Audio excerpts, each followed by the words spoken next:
Dissimuler pour vivre, sous-titré Jeunesse d'une femme homosexuelle dans les années 60, c'est l'histoire de Joséphine,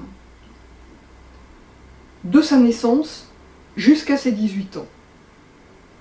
Alors c'est le récit à la première personne de Joséphine adulte, qui se souvient et qui essaye de comprendre le déroulement de cette tranche de vie.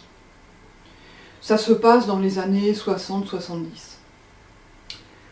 En prélude est abordé le mythe familial, la culture familiale, et comment, pourquoi se sont choisis ses parents. Puis, on entre dans le cœur de l'ouvrage, c'est-à-dire comment Joséphine s'est construite dans cette famille singulière. Alors, Joséphine et François.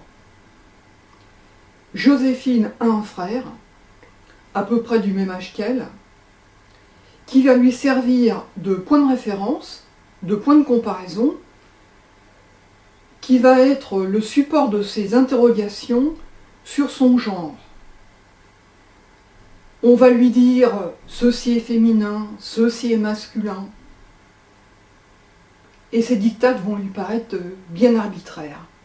À chaque fois, elle va se dire « mais pourquoi lui, pourquoi pas moi, et pourquoi moi, pourquoi lui ?» Bon. Alors, comment sont éduqués les garçons et les filles à cette époque? Et comment sont-ils éduqués dans cette famille singulière? Le père est férocement misogyne,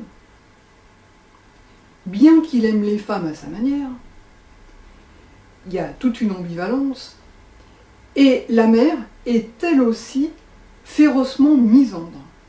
Elle déteste les hommes. Elle aussi à sa manière. Elle les aime aussi quelque part.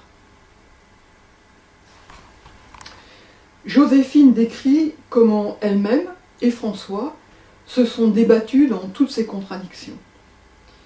Et puis, tout particulièrement, elle décrit comment elle s'est sentie attirée vers les femmes et comment s'est construite son homosexualité.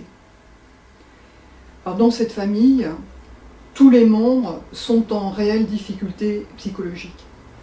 Et c'est ce que vous verrez si vous voulez bien lire cette histoire.